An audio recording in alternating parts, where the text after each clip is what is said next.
Hello, I'm Casey Aiken, and this is 21 This Week. Coming up next, Maryland Senate passes another ban on texting while driving. General Assembly passes estate tax relief, Purple Line controversy in Chevy Chase, in a few moments with candidate for governor and Harford County Executive David Craig. Our panel of insiders will give you the story behind the story. We're joined by political consultant Rich Parsons, conservative activist Jerry Cave, immediate past chairman of the Montgomery County Republican Central Committee, Mark Uncapher, and political activist Sam Statland. Stay tuned for these stories and more on the next 21 This Week.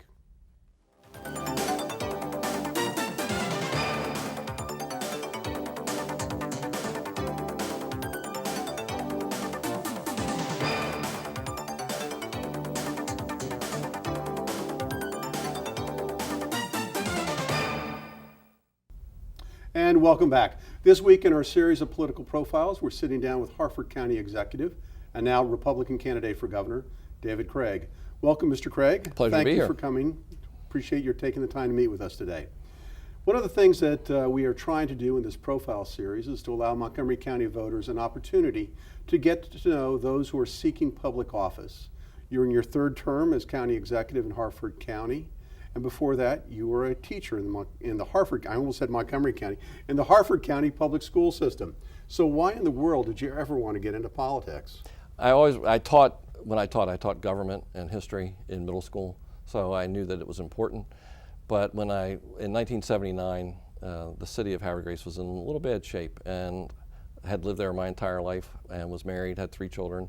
So I told people I had 3 reasons why I wanted to run for public office. It was Randy, Courtney, and PJ, our son and 2 daughters. I wanted to make it a good, safe place for them to grow up and live, and I wanted them to live there. And fortunately, they did grow up, and son was a Navy veteran, daughters went to college, and they all live about 10 blocks from our house. So we won that fight politically. So that is what started. I'm not a person to sit on the sideline and complain about what is or is not happening in our service and government. Well, let's look at some of the issues then, because we have a very brief time period here.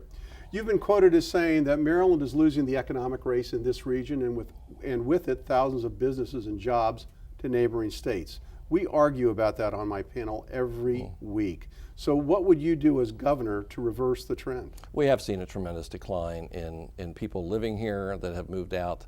I constantly talk with people that are saying, I'm shutting the business down, or I've sold it and I'm moving out and we're not going to have it anymore. And the key, as we've done the exam on this, is taxes. High taxes have really forced businesses to either shut down or leave the entire state. So our initial plan is to phase out the income tax, which will be a 5-year process. And we want to take the success we had in Harford County, because we were successful in Harford County by lowering our property tax rate while every other tax rate in the state was going up. And we saw our citizens save $50 million and 8,000 new jobs come to Harford County, because businesses thought this is a good place to come to. So to be competitive, we need to be able to lower our taxes. And if you look at the 9 states that don't have income taxes, they're red and blue all over the country.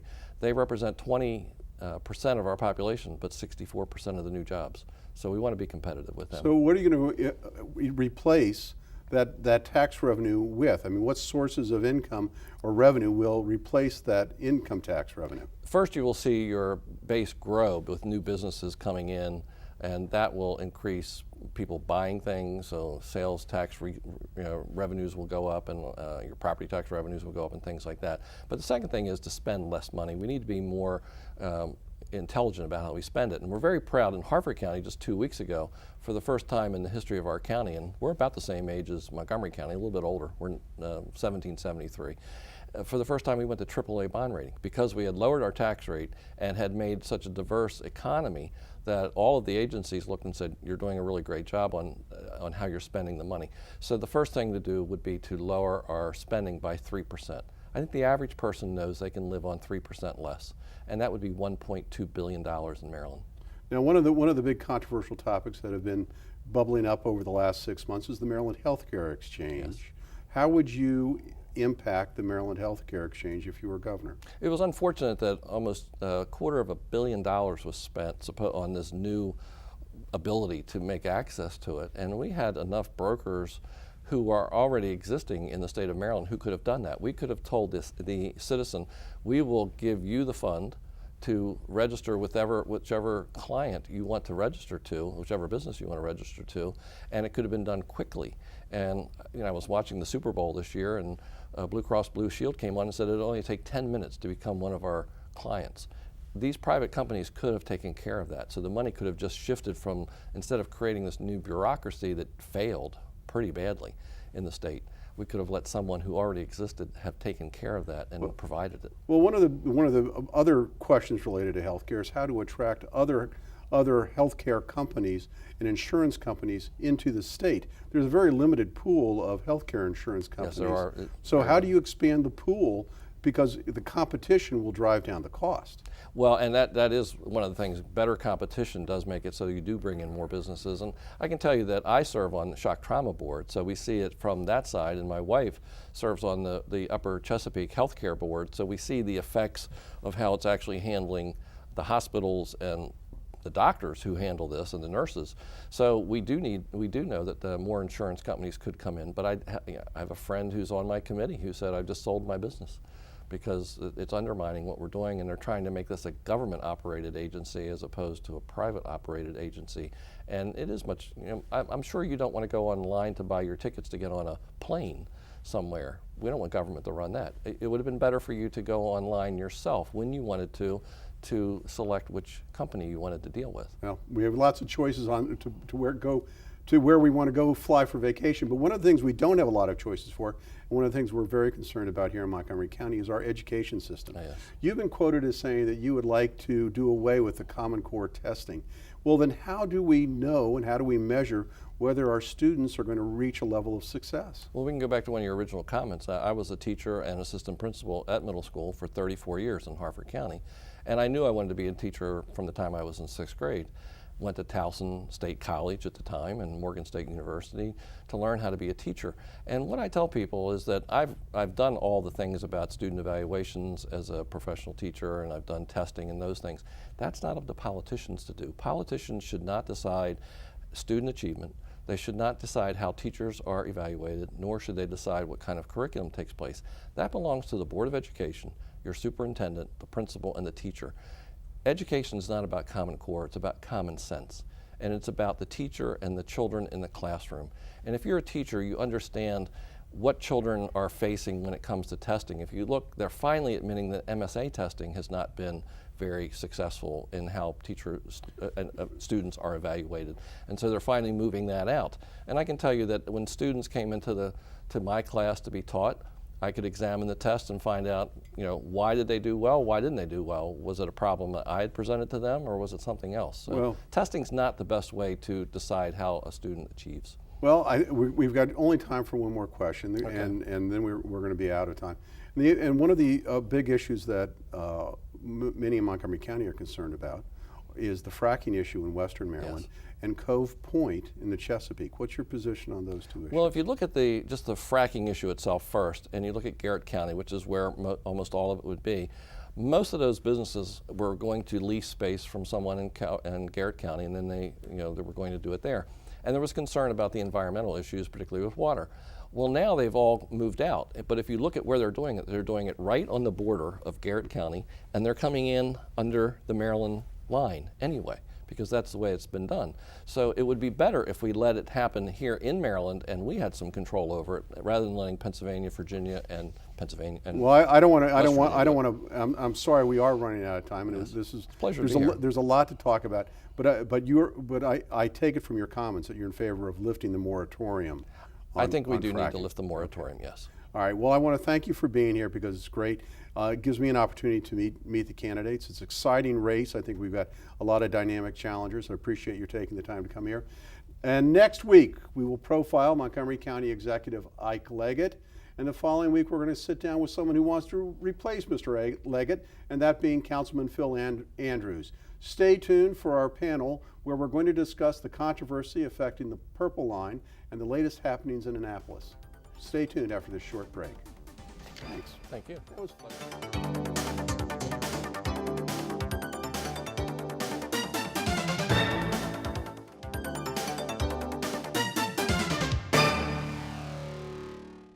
And welcome back. For more than a decade, the proposed light rail transit line between Bethesda and New Carrollton has been debated, planned, panned, killed, and resuscitated more often than Wile E. Coyote has been blown up in cartoons. Just when construction is about to get underway and $100 million in federal funding is to be approved for the $2.2 billion project, opponents have launched again 2 more efforts to kill it. Legislation was introduced in the Maryland House of Delegates questioning World War II Holocaust ties to one of the suppliers. And then the town of Chevy Chase, yes, the town of Chevy Chase, voted to hire a fancy DC law firm to lobby for a rerouting of the light rail. Rich, the idea of connecting Montgomery County and Prince George's County with an upgraded transit system has merit. So why are people fighting it still? Well, only a very few people are fighting it, Casey. The Purple Line, last time it was polled, had about 92% public support here in this county. There is a small minority of people that just can't get over the fact that it impacts their property or their country club, and they're using every last ditch effort they can. But the bottom line is the route has already been determined. The Purple Line is going to be built. It has received its first increment of funding. In President Obama's budget, there's even $100 million and a pledge of more to come from the federal funding agreement, which is on its way. The Purple Line is going to happen, folks, and it's a good thing. The economic benefits and the connectiveness of having two segments of the Red Line finally having a link between them in our community is going to be a big improvement economically and for the transportation network. All right, Sam. As much as Rich likes this project is ridiculously expensive. $130 million per mile. Why don't they just give that money to the people of Montgomery County and Prince George's County and be done with it? Why build this thing? It's going to cost $2.2 billion. 2.2. Remember that number. Add to it 900 from the Fed. Add to it 900 from private investments, and it's 1.8. 2.2 minus 1.8 equals 400 million. That's the true cost. Nothing like what you're talking about. And what your cost is another red herring thrown up by the people of Chevy Chase and people who are anti-Purple Line who keep running these figures over and over again. What really frosts my derriere is these people that get in there,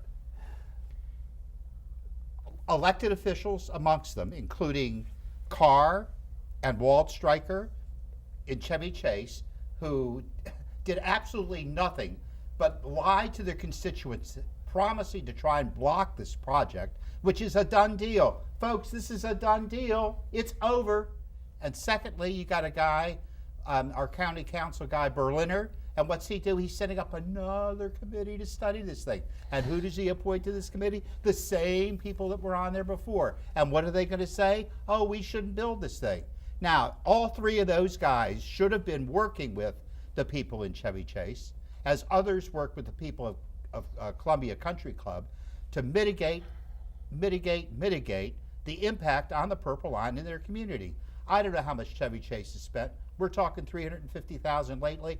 I'll lay you they've spent probably $1 million. It's a lot of trees. Well, but the people, it's a lot of sound barriers. It's a lot of ways to mitigate a done deal. The people at Columbia have bought into the deal. So who's opposing it? No, Mark. It's the reasons to oppose this are not the specific stuff about Chevy Chase and country clubs. The reason is that we have an over-reliance in our transportation spending in Maryland on mass transit. Most people rely on cars, and the roads are congested.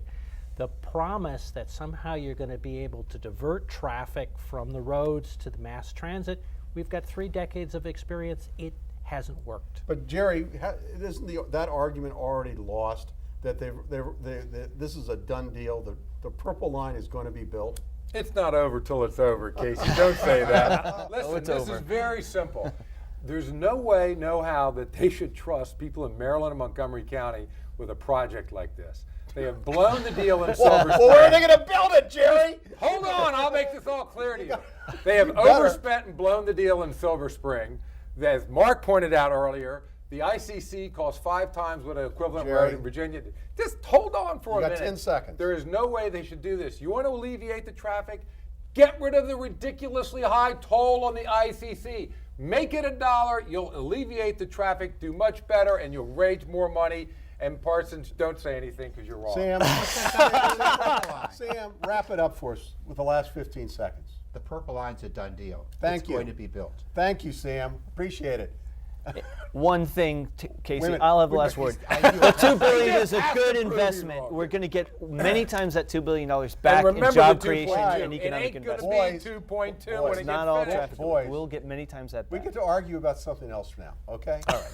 All right. And that is, there are two rather interesting pieces of legislation that are moving in Annapolis. The first is yet another ban on texting while driving. And the second is the first change in the Maryland estate taxes in years. We want to put some lawyers out of business. Jerry, the General Assembly had already banned the use of handheld devices while driving, so why even bother with this legislation? Very simple. Everybody got bored, so one night they played Animal House. And what they want to do in Annapolis is put you on double secret probation. So they have one law against texting. Now, why you have to tell somebody you shouldn't be texting while you're driving, that's beyond me. No. But wait a second, it's not over. It's not just that they're going to put you on double secret probation.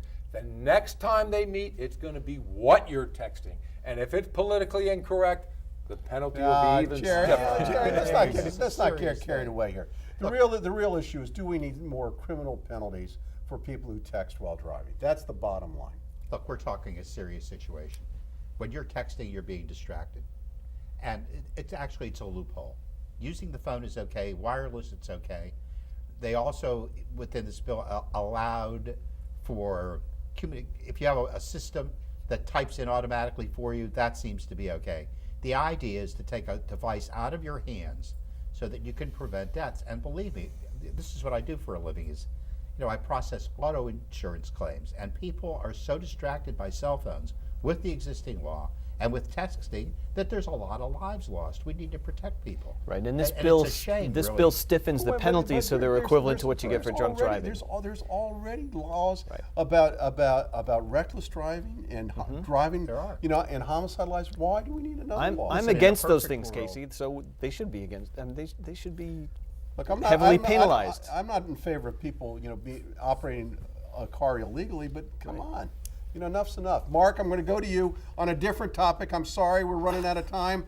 You've been critical of the state for not being progressive enough, for taxing too much, and now they finally listened to you and they've passed a bill to align the Maryland estate tax provisions with the federal tax provisions. Is that a good thing? It's a great idea. I'm glad they did it. The only problem that I have is I hope it's something I don't have to use anytime soon. Well, let's say we hope Robin doesn't have to. Robin doesn't have to use it But anytime no, soon. it's a very, we're kidding, but it's a very important competitive state because many retired people who had the flexibility were being able to move their domicile from Maryland to Florida to other jurisdictions. If this step hadn't been taken, we would have lost out considerably. But Rich, we're going to lose lots of money. Well, I'm not sure that that's true. And at the risk of agreeing with Mark, I'm going to agree with Mark. This is one of the best things that I've seen the state do. This is one of the top recommendations from a business-led coalition that's been working on trying to get Maryland to a more competitive position. If we are not a place where people can retire, and people of upper incomes in particular, we're not doing what we need to do to be a competitive the place. real issue, a $1 million estate, which is where the threshold in Maryland is right now, is not that high when you Right. consider real property. Exactly. And And the property values here are high. savings and retirements. And it doesn't take too many people that choose not to leave and stay to counteract any impact on revenue. And that's the bottom line. By getting rid of this huge penalty on retiring Right. here, I think you're going to be probably revenue neutral or better. Now, Jerry, do you have something to add here? Talk about locking the door after the horse is already out of the barn. They're going to be gone anyway because the taxes on business are too high. The taxes when they're living, nobody's thinking about dying. They're thinking about living, and they're leaving before that. They're already going to be gone before they die. It's already happened. When I campaigned, people would wink at me and Wait a say, minute. "I live in Florida." They're already gone. It's too late. It's a good idea, but it's too late. Sam, last word. Very good point. You can't focus on the dying. You got to focus on, or the near to die. It's the living folks. Yeah. It's the wealthy. It's a business that needs to bring employees to a state. that don't want to hear that we're the 10th highest tax state. You know, in this is a Maryland. real That say, hey, remarkable we've thing gotta really tonight. bring people in. Jerry and Sam agreed, Rich and Mark agreed, and nobody's agreeing with me. Stay tuned for parting shots when we come back from this short break.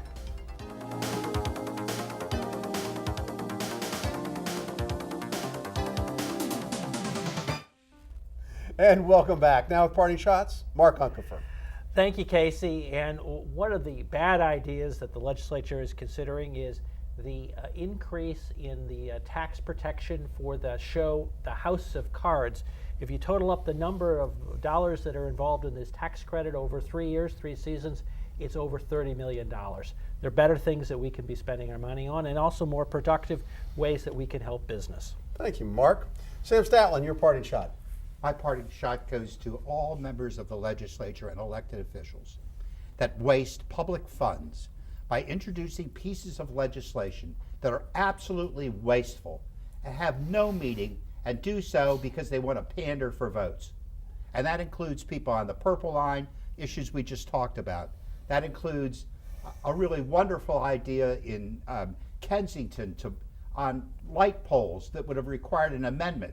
And for that particular delegate, it was the 3rd time around. Come on, guys. Not only is it silly, you look silly, but you waste the public's money.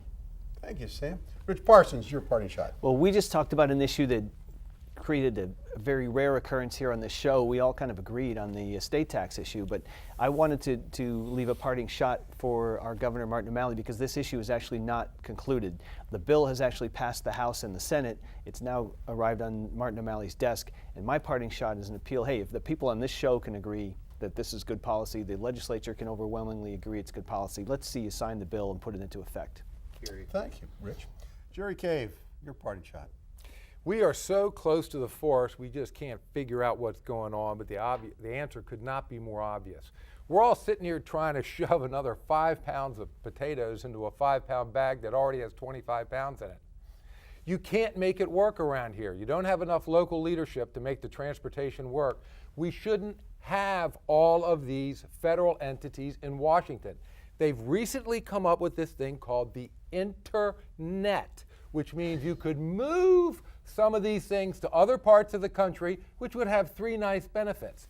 It would take away from the problems we have here, put those jobs in other places, and it would be a nice security thing, because you don't need either a man-made or a natural disaster that could shut down the government. This solution is very simple. It's called the geographic cure. Thank you, Jerry. I think they tried that in Brazil. It was called Brasilia. Disperse all of it, not Well, all to one place. I want to change gears very quickly, and that's because there's some very serious things happening internationally, which I personally am concerned about, and that's in the Ukraine. I wasn't born in 1948 when the Berlin airlift was started, but we did have a courageous president in Harry Truman who saw the threat from the Soviet Union, who saw the domination that Marshal Stalin wanted to impose on Western Europe. I regret the fact that we have a president now who doesn't match up to the former Democratic president, Harry S. Truman. And I wish and I hope that our Congress addresses this issue more forthrightly. I want to thank the panel for being here tonight. I want to thank the viewers for tuning in each and every week to Montgomery County's partisan political talk show. Remember, you can like us on Facebook and you can follow us on Twitter. For 21 This Week, I'm Casey Aiken.